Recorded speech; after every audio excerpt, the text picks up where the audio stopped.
Where is my money? All my money is gone. This is evil. Woman, where is the money? Tell me. You think I don't know you've been stealing from my locker? With every sweep, she claimed more customers before her apprentice ever opened the doors. Success had changed Asenka. She was no longer the struggling petty trader. Asenka was now so powerful that even wealthy men bowed at her feet. She used them for pleasure, discarded them when she pleased, and never once thought of marriage. To her, men were toys, nothing more. When she discovered she was with child, she laughed. I don't need to know who the father is, she told herself. I am rich enough. I need no man's hand to raise my child. My broom will never fail me. 9 months passed and the child was born. A girl. She named her Voteka. Voteka became the apple of her eye, the one treasure she valued above all else. But what Asenka never knew was that Voteka carried a fate hidden deep in her blood. From the very first cry of her birth, Voteka was a child wrapped in fortune. Her mother doted on her endlessly, dressing her in colorful frocks, far finer than what other market children wore. Her hair was always neatly plaited, her tiny feet in shoes that clicked against the dusty parts of the market. By the time she was 3, everyone in the marketplace knew her name. Whenever Asenka brought her to the store, customers' eyes would light up. They would reach into their bags to pull out biscuits, sweets, or even small coins just to press into her little hands. Some would rush to the cold room and return with sachets of ice cream or soft drinks, saying, "This is for Asenka's princess."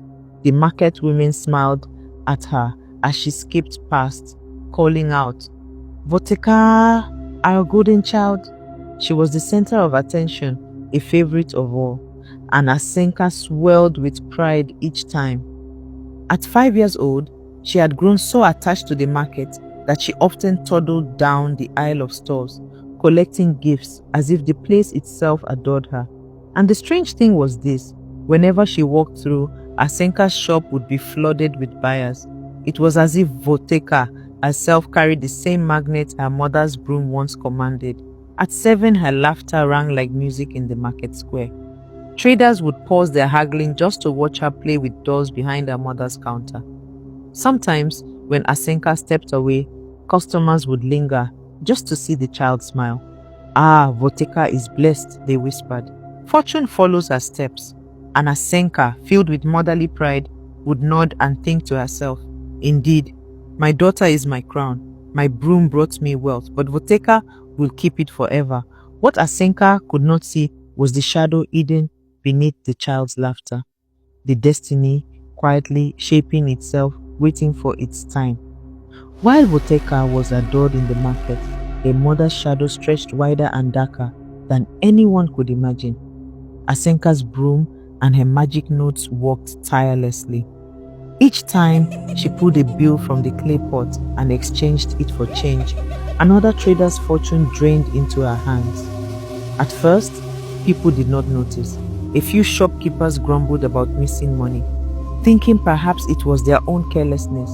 But soon, the losses became too heavy to ignore. Big stores, once bustling with buyers, began to stand empty. Owners who once boasted of riches now sat at their counters with empty shelves, despair carved into their faces. Some borrowed heavily to revive their trade, pawning family lands or selling their livestock. Yet within weeks, they found themselves back at square zero, their earnings swallowed into thin air.